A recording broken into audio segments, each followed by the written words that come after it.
Borodar, friendy eye, welcome to Time to Thrive. It's really great to see you all today. I've got Blue visiting us again. Hey there, Blue, how are you doing? Hey there, everybody. It's really great to see y'all. Really is, isn't it, Blue? So how are you doing, Blue? Hang on a second. Rather than asking you that, I'm going to ask you a metaphorical question. So, Blue, if you were something that lived in the ocean, what would you be? Let's have a think about that for a minute. It's a tricky one, isn't it? I know what I'd be, Miss Nick. I'd be a turtle. They're floating around, surfing the surf in the ocean in the cool blue water, having the time of their lives. Wow, thanks for that, Blue.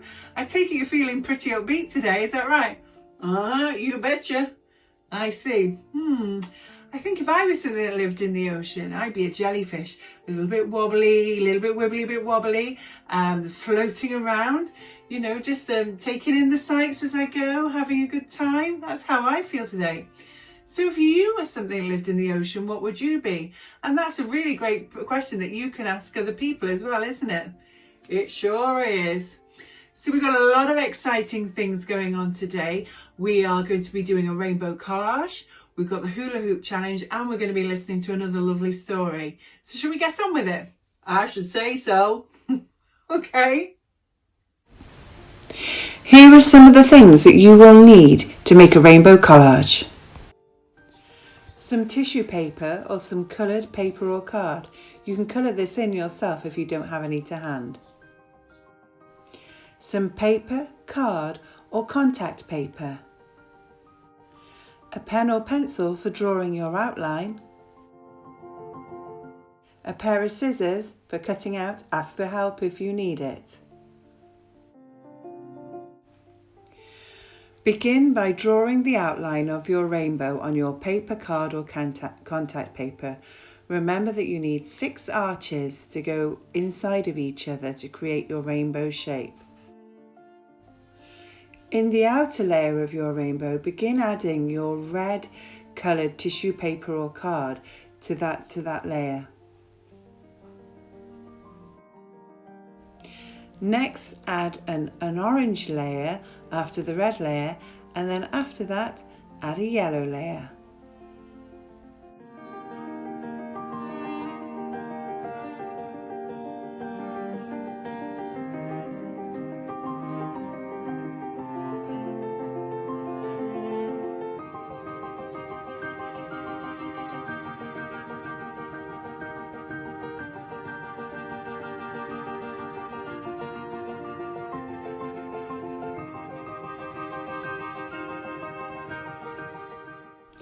After the yellow layer, add your green pieces of paper, card or tissue paper to make the green arch. Then add a layer of blue. And finally some purple. Now you are ready to cut your rainbow shape out. Don't forget, if you find scissors tricky, ask an adult to help you with this. Now your rainbow is complete and it's ready to be displayed.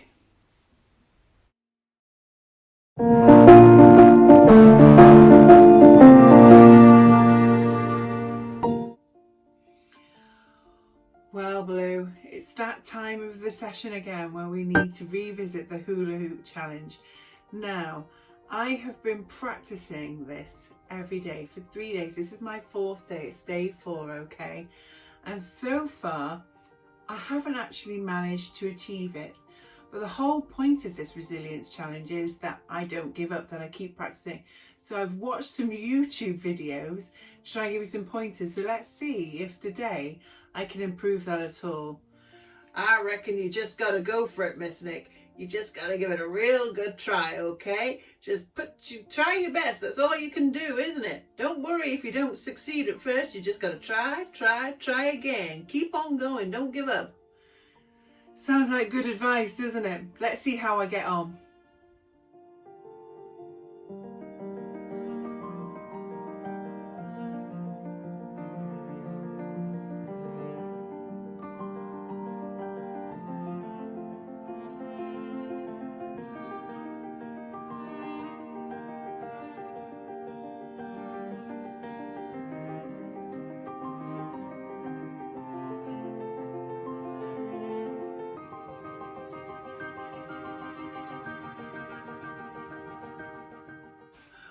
Well, Blue, I'm still not improving very much with the hula hooping. But you know what? It's still early days, isn't it? And I've just got to keep on practicing. I'm sure that eventually I will get better. What do you think?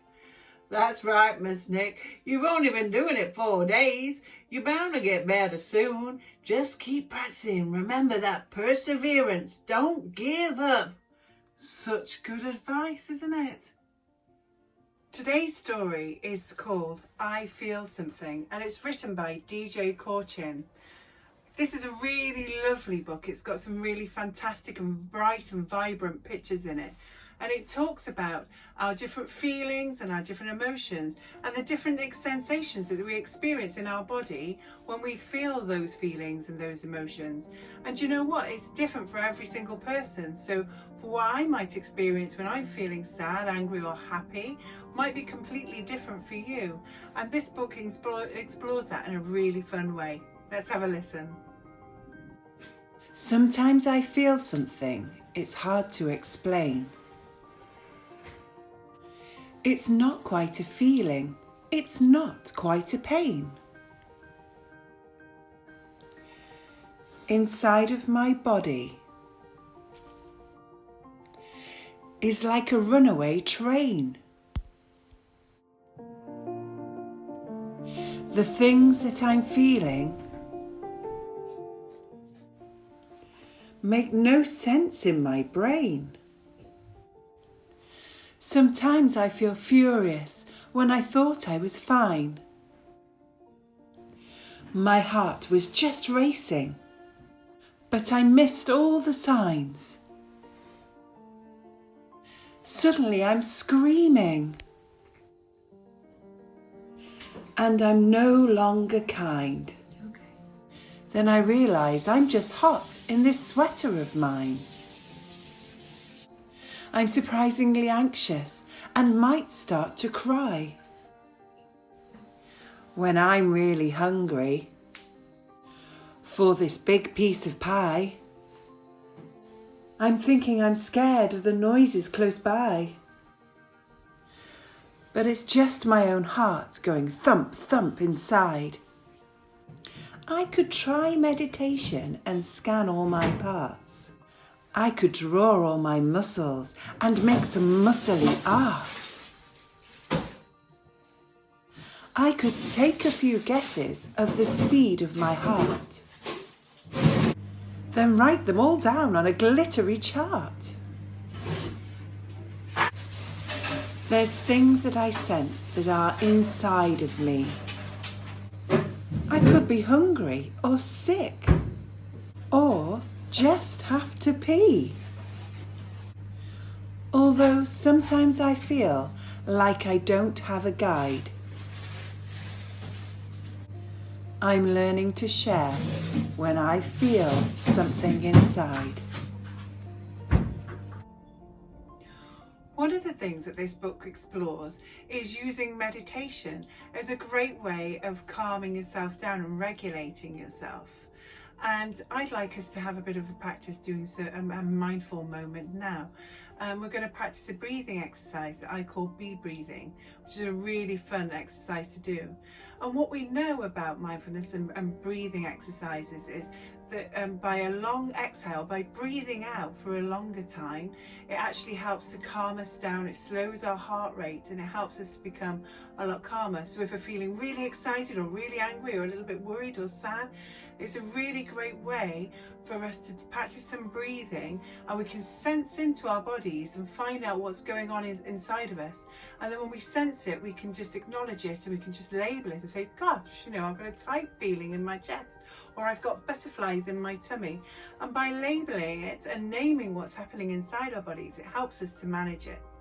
So this is what I call bee breathing, and it's a very easy breathing exercise to do, and it's quite good fun too. The first thing that you need to do, you need to pop your fingers in your ears, or you can just pop that little tap into your ears as well, okay? And then I'd like you to take an inhale through your nose, and then a long exhale, but while you exhale, I'd like you to buzz as well, okay? So, zzz.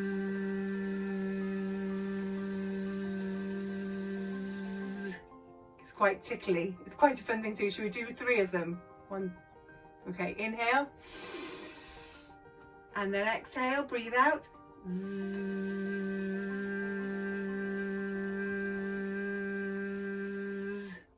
And breathe in again. And breathe out with a buzz.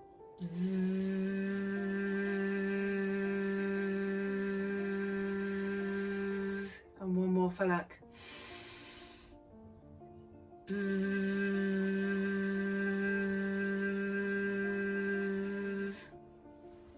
Why don't you have a practice of that whenever you notice some really strong, high energy emotions happening, and see if it helps you to feel a little bit calmer. Do you know what, Blue? That's all we've got time for today. Oh, don't be sad. We'll come back again on Monday, okay? You're going to join me? He's coming back, look. So before we go, we're going to have our Would You Rather question. And today's Would You Rather question is, would you rather be the fastest person in the world or the strongest person? Have a think about that. What would you be? What about you, Blue? Well, I'd be the fastest person because I like to race around and get to places real quick. I like being super speedy. Would you? Interesting. I think I would be the strongest person so that I could open all those jars that are really tricky to sometimes open. What would you be? Well, as we said, it's time for us to finish for today, but we'll see you back on Monday, okay? Take care, my friends.